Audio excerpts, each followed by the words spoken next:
Deuteronomy chapter 13.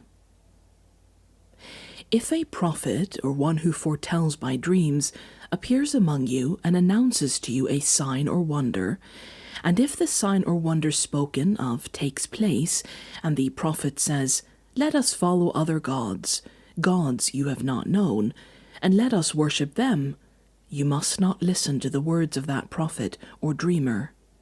The Lord your God is testing you to find out whether you love him with all your heart and with all your soul. It is the Lord your God you must follow, and him you must revere. Keep his commands and obey him. Serve him and hold fast to him. That prophet or dreamer must be put to death for inciting rebellion against the Lord your God, who brought you out of Egypt and redeemed you from the land of slavery. That prophet or dreamer tried to turn you from the way the Lord your God commanded you to follow. You must purge the evil from among you.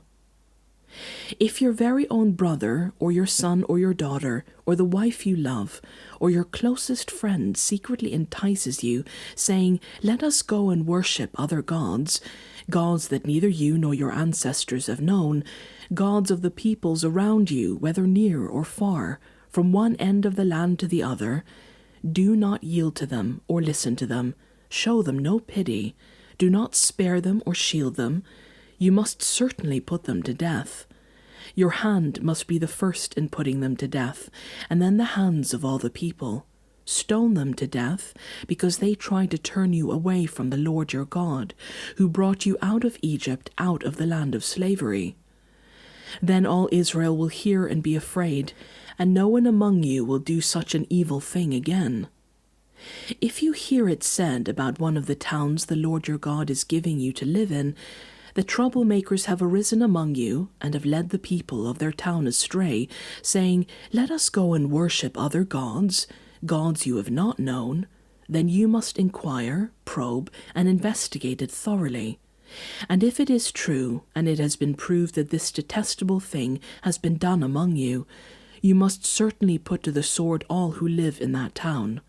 You must destroy completely both its people and its livestock. You are to gather all the plunder of the town into the middle of the public square, and completely burn the town and all its plunder as a whole burnt offering to the Lord your God. That town is to remain a ruin forever, never to be rebuilt, and none of the condemned things are to be found in your hands.